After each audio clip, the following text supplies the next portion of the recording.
Kethral had studied war for 600 years. He had watched empires rise and fall. He had documented the burning of worlds and the extinction of species. In all that time, he thought he had seen everything the galaxy could offer. He was wrong. The historian stood in the observation deck of Nexus Prime, a massive space station that floated at the crossroads of a dozen trade routes. Ships of every shape and size docked at its ports. Aliens of every species walked its corridors. It was neutral ground, a place where enemies could meet without weapons and speak without fear. Today, it would host a meeting that would change everything Kethral thought he knew about the universe. The humans had arrived 3 hours ago. Their ship, a vessel called the Horizon's Edge, sat in Docking Bay 7. It was not the largest ship at the station. It was not the most beautiful, but something about it made Kethral uneasy. The design was practical, almost ugly.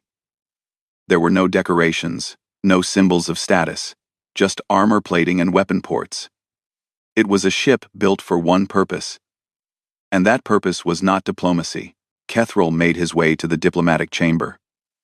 His species, the Velnari, were known throughout the galaxy as watchers and recorders. They did not fight. They did not take sides. They simply observed and wrote down what they saw. It was their sacred duty, passed down through countless generations. Other species tolerated their presence because Velnari histories were always accurate, always fair. Even the cruelest warlord wanted to be remembered correctly. The chamber was already filling when Kethral arrived. He counted representatives from 8 different species, all of them keeping their distance from each other. The tension in the room was thick enough to taste. Everyone knew why they were here. Everyone knew what was at stake. The Dravani Empire had issued an ultimatum to humanity. Surrender 3 frontier colonies, or face destruction. It was not an unusual demand. The Dravani had made similar demands to dozens of species over the centuries. Most surrendered immediately. The ones who fought were crushed without mercy. The Dravani were the greatest warriors in known space. Their soldiers were 3 times the size of humans, covered in natural armor, and bred for combat since birth. No species had ever defeated them in open war. Kethral found a spot near the back of the chamber where he could see everything. He activated his recording device and waited. The Dravani delegation entered first. War Master Galtok led them, a massive figure in ceremonial armor that gleamed under the lights. His face was a mask of sharp angles and deep scars. Each scar represented a battle won, an enemy killed. Galtok had many scars. Behind him came 12 guards, each one armed with weapons that could cut through steel like paper. The other species in the room stepped back as the Dravani passed. Fear was written on every face. Kethral understood their fear. He had seen what the Dravani did to those who opposed them. He had documented the aftermath of their conquests. Mass graves, burned cities, entire populations reduced to slavery. Then the humans arrived. There were only 6 of them. Captain Samuel Torres led the group. He was not a large man. He was shorter than Galtok by more than a foot. His hair was dark, touched with gray at the temples. His face was calm, almost bored. He walked into the room as if he owned it. Behind him came his officers. Lieutenant Commander Amy Lawson walked at his right side. She was younger than her captain, with sharp eyes that seemed to notice everything at once. Sergeant Nathan Cole followed with 3 other soldiers. They wore light armor and carried small weapons at their hips. Compared to the Dravani guards, they looked almost harmless. Kethral studied the humans with interest.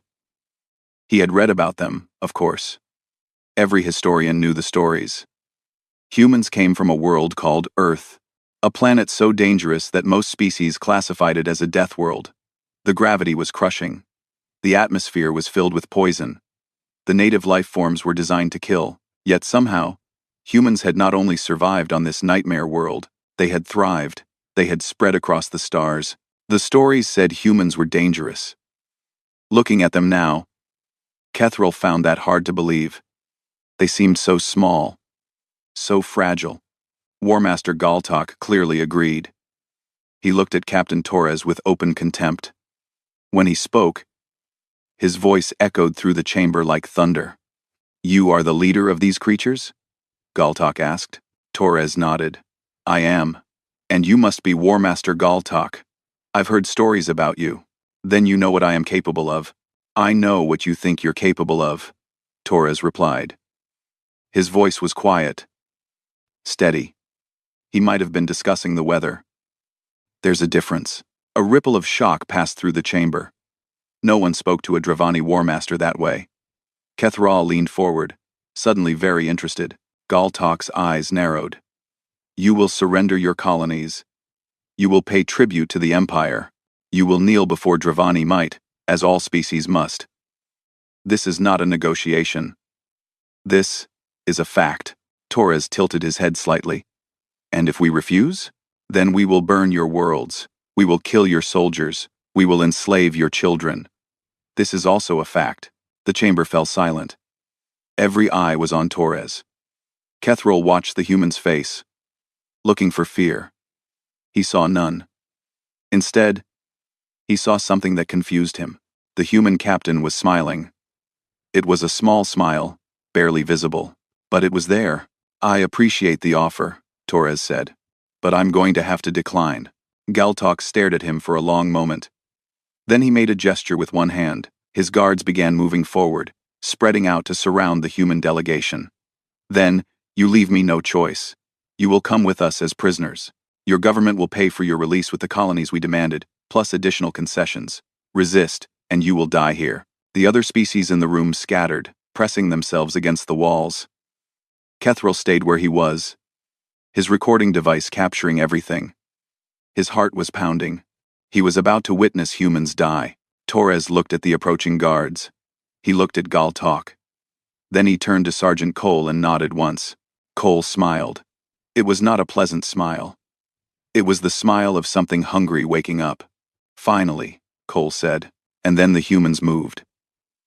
Kethral had witnessed many battles in his long life. He had seen armies clash on burning plains. He had watched fleets tear each other apart in the cold darkness of space. But he had never seen anything like what happened in that diplomatic chamber. The Dravani guards were fast.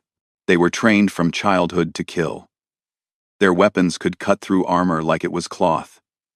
12 of them moved towards 6 humans, confident in their victory.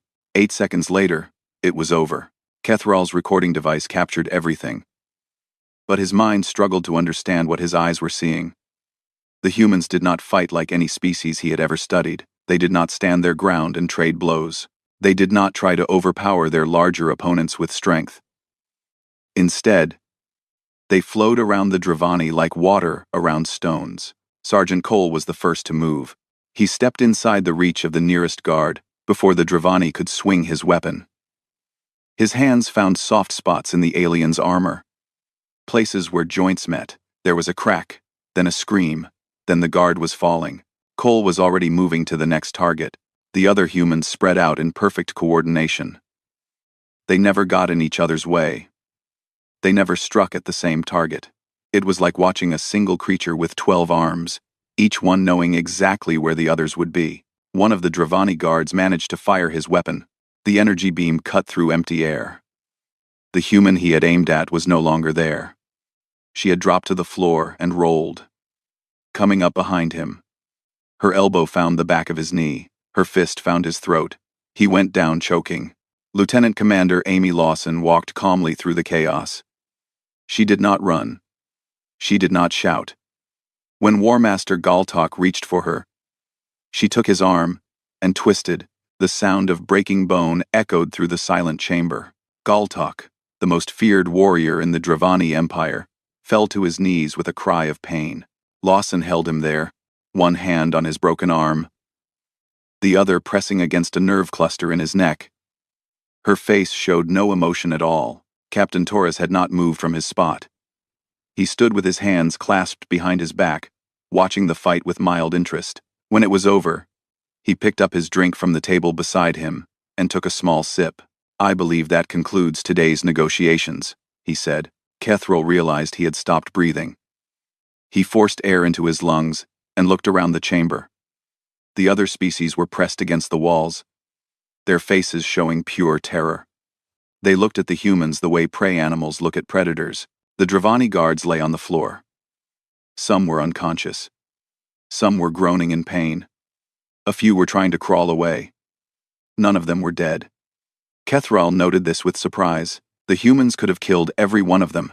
They had chosen not to. Torres gestured to his team. They released their prisoners and stepped back, forming a loose circle around their captain. Cole cracked his knuckles and rolled his shoulders, looking almost disappointed that the fight had ended so quickly. Galtok struggled to his feet, cradling his broken arm. His face was a mask of fury and disbelief. "This is not possible," he hissed. "You are weak. Your species is young. How can you—" "We're full of surprises," Torres interrupted. "Now, I suggest you take your guards and leave. We'll consider today's events a misunderstanding. A moment of poor judgment on your part. Go home, think carefully about what you've seen, and pray that we never have to meet like this again." The War Master stared at him for a long moment. Then he turned and limped out of the chamber, his surviving guards following close behind. Kethral waited until the Dravani were gone. Then he approached the humans, his legs shaking slightly. Torres noticed him and raised an eyebrow. "Can I help you?" the captain asked. "I am Kethral," the historian said. "I am a keeper of records for the Velnari. I have studied war for 600 years. I have witnessed the armies of 100 species. I have never seen anything like what you just did." Torres smiled slightly. "We get that a lot. I would like to observe your species further, to understand how such a thing is possible. The Dravani are the finest warriors in known space. Your soldiers defeated them in seconds." "The Dravani are bullies," Cole said. He was still smiling that unsettling smile. "They've never fought anyone who could hit back. That makes them sloppy." Torres considered Kethral's request for a moment. Then he nodded. "You can observe. But understand, what you saw today was restraint. We didn't want to kill anyone. We were holding back. Pray you never see us without our restraint." Kethral did not know how to respond to that. He simply nodded and fell in step behind the humans as they left the chamber. Over the next few hours, the historian learned more about humanity than any of his predecessors had ever discovered. Torres invited him aboard the Horizon's Edge and showed him the ship. He met the crew. He read their history files, and slowly, he began to understand. Humans had evolved on a world that wanted to kill them. Every other intelligent species in the galaxy had risen to dominance on their homeworlds because they were the strongest, the fastest, or the most venomous. Humans had none of these advantages. They were soft. They were slow. They had no claws, no fangs, no natural armor, but they had something else. They had endurance. They could chase prey until it collapsed from exhaustion. They could take damage that would kill other species and keep going. They healed from wounds that should have been fatal. And most importantly, they never gave up, ever. Kethral was reading about human history when an alarm rang through the ship. Red lights flashed in the corridors. He heard boots running on metal floors. Something had happened. He found Torres on the bridge, surrounded by his officers. They were staring at a view screen that showed a planet burning. Cities were in flames. Ships were falling from the sky like wounded birds. "New Haven," Torres said. His voice was different now. The casual friendliness was gone. In its place was something cold and hard. 3 million civilians. The Dravani attacked an hour ago. No warning. No demands. They just started killing. Lawson put a hand on his shoulder. "Sam." Torres did not look at her. His eyes were fixed on the screen, on the fire, and the death. "They murdered 3 million people because I embarrassed their war master. Because I wouldn't kneel. This isn't your fault. No, it's theirs." Torres finally turned away from the screen. He looked at his crew. He looked at Kethral. The historian felt a chill run down his spine. There was something in the captain's eyes that he had never seen before. Something ancient and terrible. "All hands," Torres said. "Prepare for battle. We're going to war." Kethral watched the humans move. There was no panic. No hesitation. They had been waiting for this moment their entire lives. They were born for it. Lawson stood beside Torres and spoke quietly. "The Dravani have never lost a war. Their homeworld has never been attacked. They have 400 ships defending it." Torres nodded. Then, we'll need every ship we can get. Send word to Fleet Command. Tell Admiral Hayes it's time. Tell her to bring everyone. Everyone? Everyone. Kethral realized he was about to witness something that had never happened before. Humanity was going to war. And for the first time in his long life, the historian felt afraid, not for the humans, for everyone else. The fleet gathered at the edge of human space. Kethral stood at the observation window of the horizon's edge and watched them arrive. One by one, the ships dropped out of faster-than-light travel and took their positions. Destroyers, cruisers, battleships, each one bearing the flag of Earth. He counted 60 vessels. 60 ships against an empire that had conquered half the galaxy. It should have been a joke. It should have been suicide. But the humans did not seem worried. They seemed eager. Captain Torres had given Kethral full access to the ship. The historian used it well. He walked through every corridor. He spoke to every crew member. He tried to understand what made these strange creatures tick. His first stop was the medical bay. Dr. Laura Kim was there, checking equipment and preparing for casualties. She was a small woman with gentle hands and kind eyes. Kethral found it hard to believe she belonged to the same species as Sergeant Cole. "You're the historian," she said when he entered. "The captain told me about you. You want to know what makes us special?" Kethral nodded. "I have studied many species. None of them fight the way your people do. None of them survive the things your people survive. I do not understand how it is possible." Kim smiled and pulled up a display showing human anatomy. "We evolved on a planet that wanted us dead. Our bodies adapted. We can survive injuries that would kill any other species in the galaxy. We can lose limbs and keep fighting. We can take poison and survive. We can go days without food or water and still function." "That is remarkable," Kethral admitted. "But the Dravani are stronger than you. Faster. Better armored. Strength isn't everything," Kim said. "Have you ever heard of persistence hunting?" Kethral had not. Kim explained it to him. Long ago, before humans had weapons or technology, they hunted by following their prey for hours or even days. They could not outrun the animals they hunted. They could not overpower them. But they could outlast them.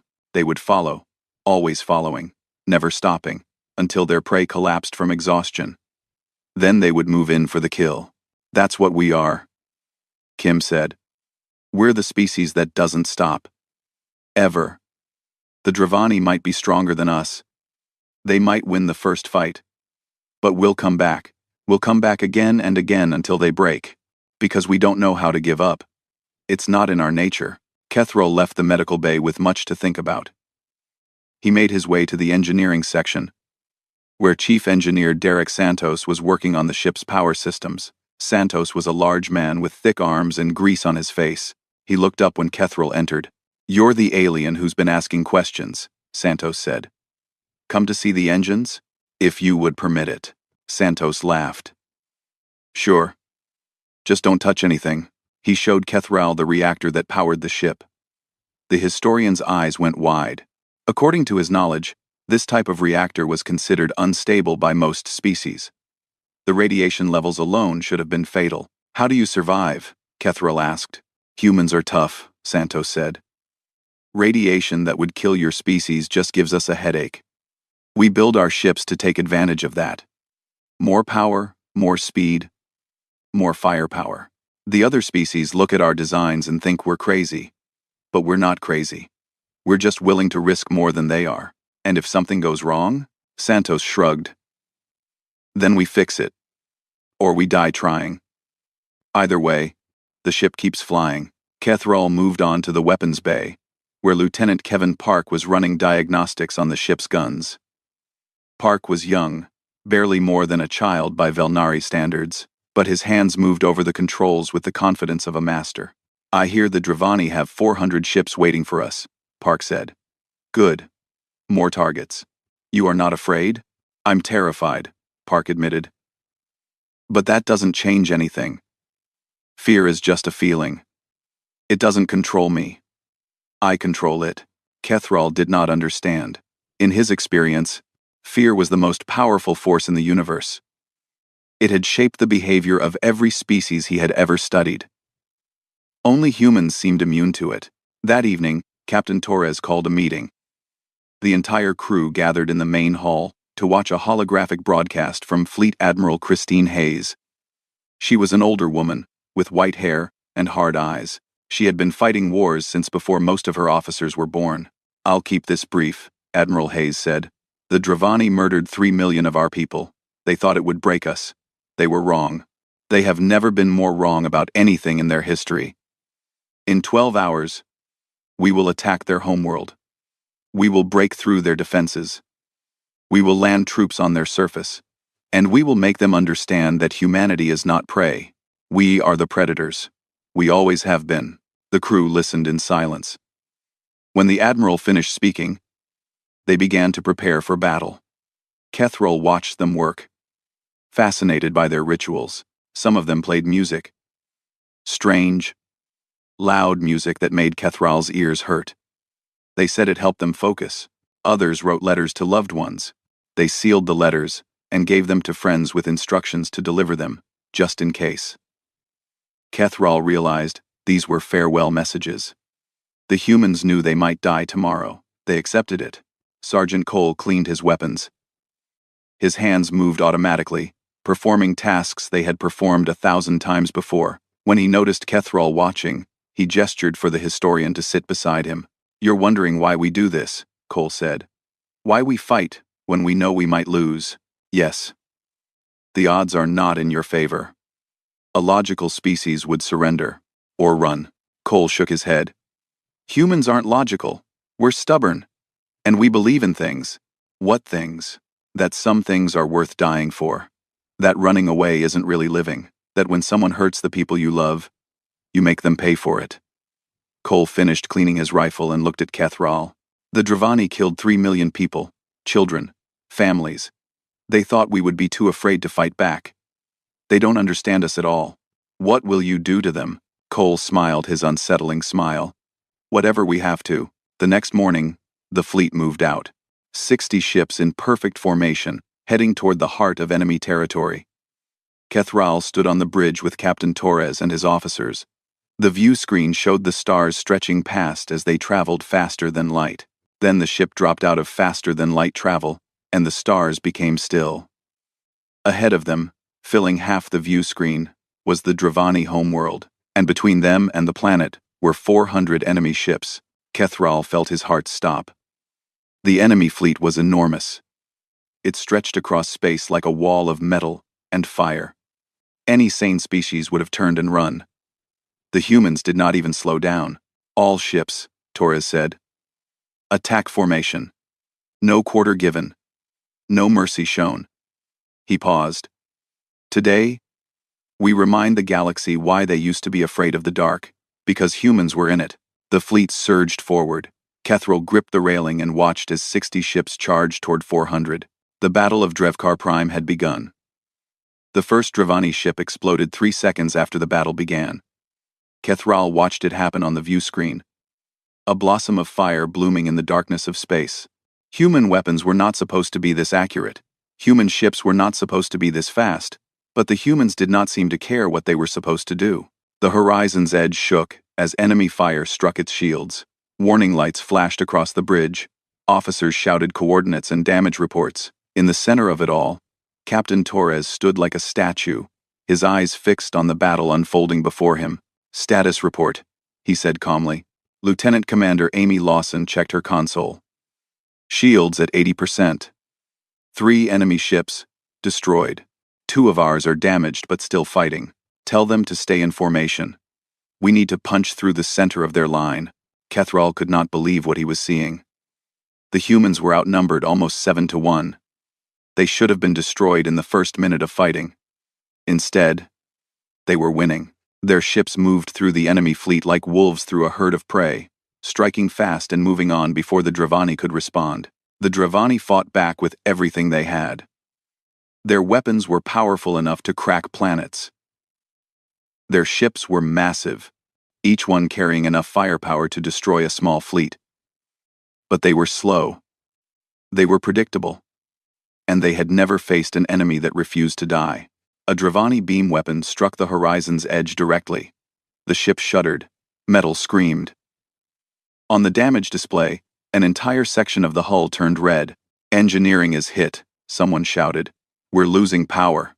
Torres did not flinch. "Derek, talk to me." Chief Engineer Derek Santos's voice came over the communication system, rough with pain. "The reactor took damage. I can keep her running, but I need to stay down here. How bad are you hurt?" "Bad enough. Don't worry about me, Captain. Just keep fighting. I'll keep the lights on." Kethroll learned later that Santos had been burned over half his body when the engineering section was hit. Any other species would have been dead or unconscious. Santos kept working. He sealed the breaches. He rerouted the power. He held the ship together through sheer force of will. The battle raged on. Human pilots flew their fighters through storms of enemy fire, performing maneuvers that should have been impossible. The forces they endured would have killed any other species. Their bodies could barely handle it. But they did it anyway, pushing themselves beyond every limit, because that was what had to be done. Kethroll watched the helmet camera feeds from the boarding teams. Sergeant Cole led his soldiers onto a Dravani command ship, cutting through the hull with plasma torches and fighting their way inside. The corridors were dark and filled with enemies. The Dravani were bigger, stronger, better armed. It did not matter. Cole moved through the enemy like a force of nature. He took hits that should have killed him and kept fighting. His soldiers followed his example. One of them, a young woman named Lisa, took a blade through her shoulder. She pulled it out, threw it back at the Dravani who had stabbed her, and shot him twice before he hit the ground. "Humans are insane," Kethroll whispered. On the bridge, Lieutenant Kevin Park was directing the ship's weapons with terrifying precision. Every shot found its target. Every burst of fire meant another enemy ship crippled or destroyed.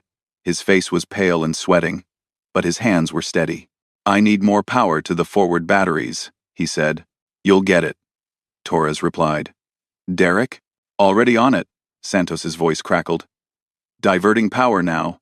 Give them hell, Park." The horizon's edge fired a barrage that tore through 2 Dravani cruisers. The enemy ships broke apart, their crews dying in the cold vacuum of space. Park did not celebrate. He was already selecting his next targets. In the medical bay, Dr. Laura Kim worked without rest. Wounded soldiers filled every bed. More arrived every minute. Some were missing limbs. Some had burns covering their bodies. Some had injuries so severe that they should have been fatal. Kim saved them all. Or tried to. She moved from patient to patient, stitching wounds and setting bones and pushing medications into failing systems. When one soldier coded on her table, she brought him back with her bare hands, pressing on his chest until his heart started beating again. "You're not dying on me today," she told him. "That's an order." The tide of the battle began to turn. The Dravani had expected an easy victory. They had expected the humans to break and run, like every other species they had ever faced. When that did not happen, they did not know what to do. Their commanders issued contradictory orders. Their formations fell apart. Fear began to spread through their ranks. The humans did not let up. They pressed their advantage, pushing deeper into the enemy fleet. Ship after ship fell before them. The Dravani had never lost like this. They had never even imagined it was possible. Then, War Master Galtok made his decision. He ordered a full retreat to the planet's surface, where orbital defense platforms would protect his remaining forces. The Dravani ships began to fall back, forming a defensive ring around their homeworld. Torres saw the opportunity. "All ships, follow them. Don't let them regroup." "Sir," Lawson said carefully, "the defense platforms are heavily armed. If we get too close—" "I know." Torres studied the tactical display. The defense platforms formed a wall of weapons around the planet. Getting through them would cost lives. Many lives. But behind those platforms was the Dravani homeworld, the seat of their power, the heart of their empire. Torres made his choice. "We're going through," he said. "All ships, maintain attack speed. We stop when they stop. We die when they die. Not before."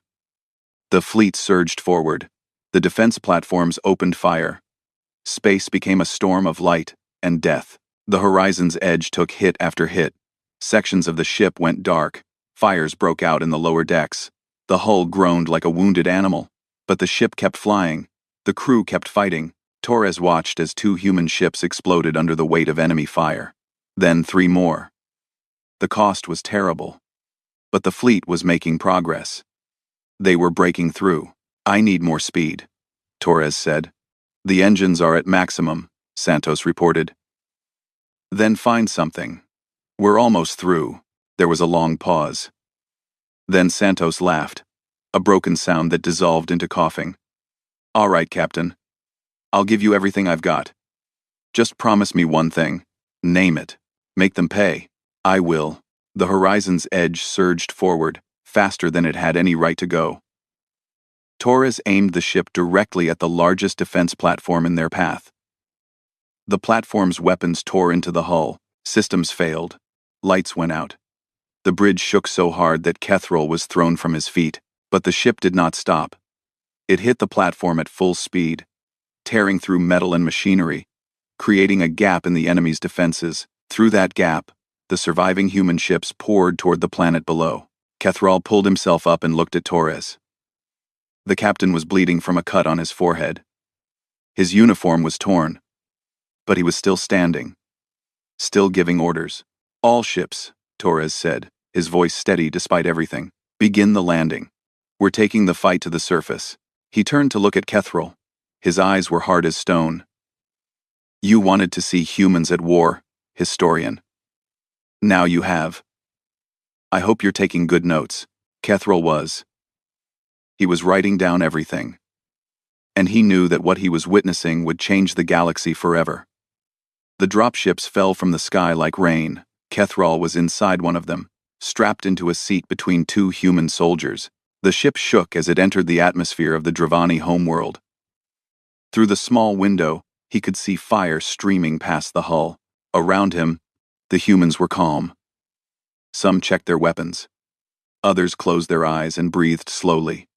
Sergeant Cole sat across from Kethril, his rifle across his lap, his eyes distant. He looked like a man preparing for work he had done many times before. The dropship landed hard.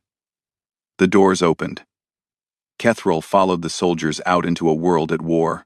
The Dravani capital stretched before them, a city of towering spires and ancient stone.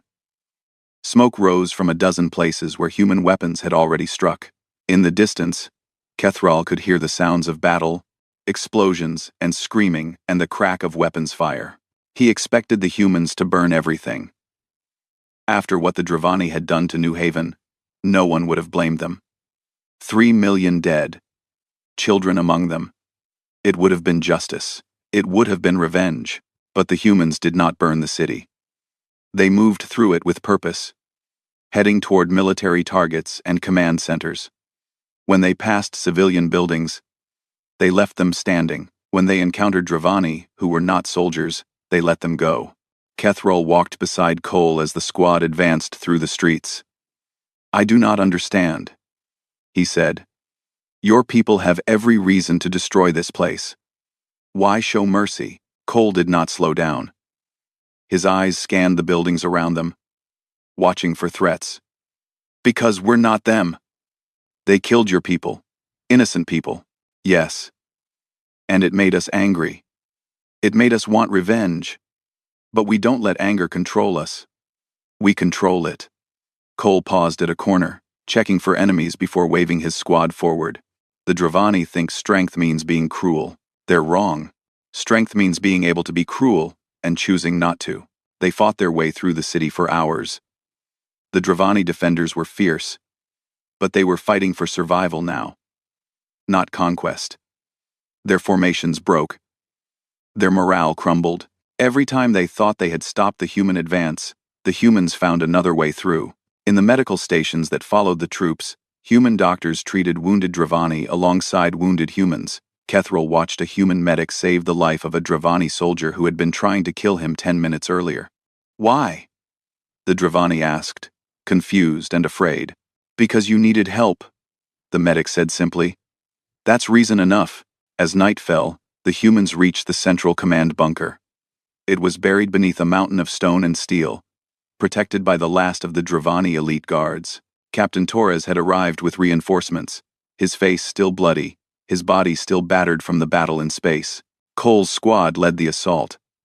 They fought through the bunker's defenses, room by room, corridor by corridor. The Dravani guards fought with desperation, but they could not stop the human advance.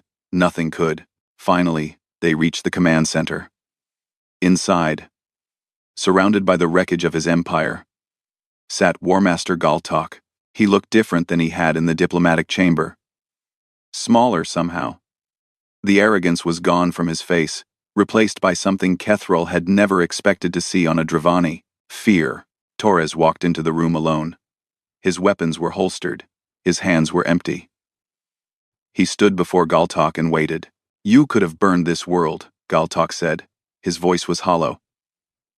"You could have killed everyone, taken revenge for New Haven." "Yes," Torres agreed.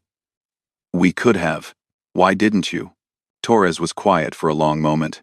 When he spoke, his voice was tired but steady. "Because that's not who we are. We don't fight because we enjoy it. We fight because we have to.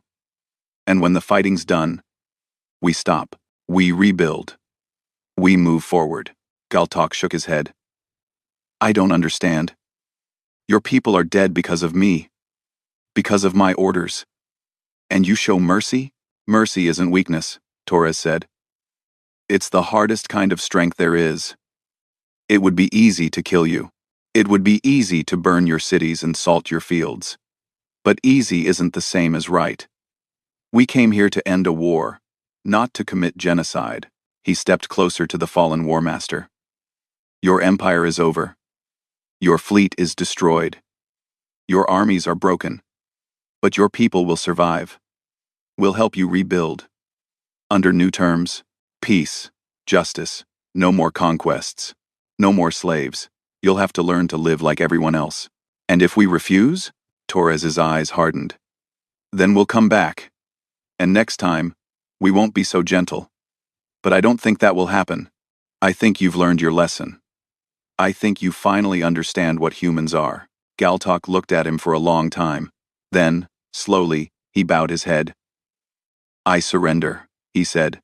"The Dravani Empire surrenders." The war was over. Months later, Kethrul sat in his chamber aboard a Velnari research vessel, working on his historical account of the war. He had interviewed hundreds of people, human and Dravani alike. He had gathered data and testimony and footage. Now he had to make sense of it all. He called his work, "Why the Heavens Dread Their Might." It took him 3 years to complete. In his conclusion, he wrote about what he had learned. He wrote about human endurance and human ferocity. He wrote about their weapons and their tactics. But those were not the things that made humans dangerous. Those were not the things that made the galaxy afraid. "The universe contains many dangerous species," Kethrul wrote. "Predators who kill without thought, conquerors who destroy without remorse. But humans are something different. They are the species that could burn worlds to ash, yet chooses to plant gardens instead. They are terrifying not because of what they will do, but because of what they could do and don't." He wrote about watching human soldiers play games with Dravani children in the ruins of the capital. He wrote about human doctors healing the same enemies they had fought hours before. He wrote about mercy offered to those who deserve none. "When humanity goes to war, the galaxy trembles," Kethrul concluded. "Not because humans are monsters, but because they remind us what monsters truly look like. And then they show us something worse. They show us that the monsters can be kind. They show us that the predators can choose to be protectors. They show us that strength without wisdom is nothing, and that the most powerful weapon in the universe is the ability to destroy and the choice not to." He finished his account and sent it to every library and archive in known space. Within a year, it had been translated into 300 languages. Every species read it. Every species learned the lesson. Earth was not to be challenged. Not because humans were strong, though they were. Not because they were brave, though they were. But because they were something the galaxy had never seen before. They were predators who had learned to be something more. On the rebuilt colony of New Haven, a memorial stood in the central square. 3 million names were carved into black stone. Beside, it was a garden, planted by human and Dravani hands working together. Children played among the flowers. Sergeant Nathan Cole visited the memorial on the anniversary of the attack. He stood before the stone and read the names silently. His face was hard, but his eyes were soft. A Dravani child approached him. She was young, barely old enough to walk alone. Her parents had been soldiers who died in the war. Now she lived in an orphanage that human aid workers had built. "Are you a warrior?" she asked. Cole looked down at her. For a moment, his face was unreadable. Then he smiled. A real smile. Warm and gentle. "I was," he said. "But right now, I'm just a man. Would you like to learn a game?" He taught her to play catch. She was terrible at it. She laughed anyway. Kethrel watched from a distance, recording everything. When he finished, he closed his journal and wrote one final line in the margin. "Heaven help anyone foolish enough to threaten what they love." He looked up at the sky, where human ships patrolled the stars, and knew that he had witnessed the birth of something new. A species that could conquer the galaxy, but chose to heal it instead. A species that had looked into the darkness and become something brighter. The humans called themselves Earth's children. The galaxy called them something else. They called them hope.